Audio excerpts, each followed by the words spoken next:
When brilliance isn't enough, the hidden barriers facing Black women in the workplace. I recently had the incredible opportunity to sit down with Wendy Ellis Jones, a transformative voice in workplace equity whose groundbreaking research has fundamentally altered how we understand the professional landscape for Black women in America. What Wendy has accomplished isn't just academic, it's revolutionary. She's meticulously documented the invisible barriers that persist despite unprecedented educational achievements, creating a body of work that gives voice to experiences that have been systematically silenced in corporate America for generations. Our conversation left me both profoundly inspired and, if I'm being completely honest, righteously indignant. The insights were so powerful that I knew immediately they needed to reach beyond my regular audience. Because here's the uncomfortable truth that Wendy's research lays bare. In 2025, Black women are still being asked to dim their light despite their qualifications, their degrees, their experience, and their undeniable brilliance. Let that sink in for a moment. We're living in an era where Black women are more educated than ever before. They're earning advanced degrees at unprecedented rates. They're founding companies, leading teams, developing patents, and bringing innovative solutions to complex problems. And yet, the data tells a story that should disturb anyone who believes in meritocracy or basic fairness. In April 2025 alone, Black women lost 106,000 jobs. Their unemployment rate jumped from 5.1% to 6.1% in a single month. Meanwhile, the national unemployment rate stayed steady at 4.2%. This isn't a coincidence or a statistical anomaly. It's a pattern that demands our attention and our action. When I asked Wendy about these numbers, she didn't just recite statistics, she illuminated the human stories behind them. These aren't just data points, she told me, with the quiet intensity that makes her such a compelling advocate. They're mothers, sisters, friends, and colleagues whose professional journeys are being disrupted not because of their capabilities, but because of systemic barriers that continue to persist despite all our talk of progress. The most painful part, Wendy continued, is watching brilliant women internalize these setbacks as personal failures when they're actually facing structural obstacles designed long before they ever entered the workforce. This hit me hard. How many of us have questioned our worth when we've been passed over for promotions? How many have wondered if we're too much or not enough when we're the only Black woman in the room? How many have dimmed our light to make others comfortable, swallowed our ideas to seem less threatening, or code switched until we barely recognized our own voices? What's particularly striking about the current moment is that we're witnessing a measurable impact from policy changes and the deliberate rollback of diversity initiatives. Black women workers at the federal level have declined by an estimated 33% within the last year. That's compared to a 3.7% drop across the workforce overall. When DEI initiatives were struck down at the federal level, many corporations followed suit, creating a ripple effect throughout the job market that has disproportionately affected Black women. The message being sent is crystal clear. The structure specifically designed to ensure fair treatment and opportunity are being dismantled, and Black women are bearing the brunt of this shift. Yet, despite these challenges, Black women continue to have one of the highest labor force participation rates among women at 61%. The resilience is remarkable, almost superhuman. But resilience shouldn't be a requirement for basic fairness. As Wendy Ellis Jones emphasized during our conversation, resilience is admirable, but it shouldn't be necessary just to receive equal treatment in the workplace. We don't celebrate fish for their remarkable ability to swim upstream when the current is artificially strengthened against them. We fix the damn river. Let's talk about compensation because the numbers here tell an equally troubling story.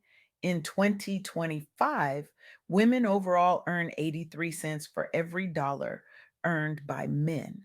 But for Black women, that gap is even wider. This pay gap has barely improved over 2 decades, moving just 4 cents since 2003. 4 cents in 20 years. At this rate, we'll achieve pay equity sometime around never. The continuing pay gap affects not only individual Black women's earning potential, but also their long term wealth accumulation, retirement security, and overall economic well being. It's not just about a smaller paycheck today, it's about diminished opportunities for generations to come. It's about children who won't go to certain colleges, homes that won't be purchased, businesses that won't be started, and wealth that won't be passed down. There is a glimmer of hope in the data. Younger women ages 25, 34 earn 95 cents per dollar compared to their male counterparts. This suggests that early career interventions may be effective, but we can't wait for incremental change when families are struggling now. Progress that takes generations isn't progress, Wendy told me with characteristic directness. It's pacification. It's telling people to be satisfied with crumbs when they've earned the whole loaf. One of the most disturbing trends Wendy Ellis Jones highlighted in our interview was the impact of the recent rollback of diversity, equity, and inclusion initiatives. Following the elimination of DEI programs, Black women workers at the federal level declined dramatically. Economists and policy experts have described this elimination as demonstrably damaging to the Black community in ways not previously observed. These initiatives weren't perfect, no human system is, but they were developed to address historical inequities in the workplace. Recent political shifts have led to their characterization as unnecessary or even counterproductive. But the data tells a different story. When these programs are eliminated, Black women lose jobs. It's that simple and that stark. The broader impact extends beyond employment numbers to workplace culture, advancement opportunities, and the overall message sent about the value of diversity in professional settings. When companies signal that diversity isn't a priority, it affects how comfortable Black women feel bringing their full selves to work. It creates environments where microaggressions flourish, where brilliant ideas go unheard, and where potential remains untapped. As Sister Audre Lorde reminded us decades ago, it is not our differences that divide us. It is our inability to recognize, accept, and celebrate those differences. When workplaces fail to recognize, accept, and celebrate the unique perspectives Black women bring, everyone loses. The women themselves, their colleagues, the organization, and society at large. But this isn't just about awareness, it's about action. As Wendy Ellis Jones emphasized throughout our conversation, knowing about these disparities isn't enough. We need to actively work to dismantle them. So, what can we do? How can we support Black women in the workplace and advocate for meaningful change? First, we need transparency. Request and review compensation data within your organizations. Pay secrecy only benefits those who want to maintain inequitable systems. If you're in a position of power, make salary ranges public. If you're not, Advocate for this transparency with the understanding that sunlight is the best disinfectant. Second, support and participate in mentorship programs for Black women professionals. Mentorship can be transformative, providing access to networks and opportunities that might otherwise remain closed. But remember that mentorship without sponsorship, actively advocating for someone's advancement, often falls short. Be both a mentor and a sponsor whenever possible. Third, speak up when you observe inequitable treatment or opportunities. This isn't about being a savior, it's about being an ally. Use your voice and your privilege to challenge systems that disadvantage Black women. Sometimes the most powerful thing you can say in a meeting is, I'd like to hear what Keisha thinks about this. Fourth, educate yourself about the specific challenges Black women face in your industry. Different sectors have different dynamics, and understanding the particular barriers in your field is essential for effective advocacy. Don't expect Black women to be your educators, do the work yourself. Finally, use your platforms and influence to amplify Black women's voices and achievements. Share their work, cite their expertise, recommend them for opportunities.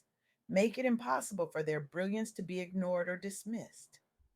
As Maya Angelou wisely said, I come as one, but I stand as 10,000. When we advocate for workplace equity for Black women, we're not just supporting individuals, we're supporting communities, families, and future generations. We're creating a world where brilliance isn't just recognized, but rewarded, regardless of race or gender. The world we live in today isn't the world we have to accept tomorrow. The data points Wendy Ellis Jones has so meticulously documented aren't our destiny.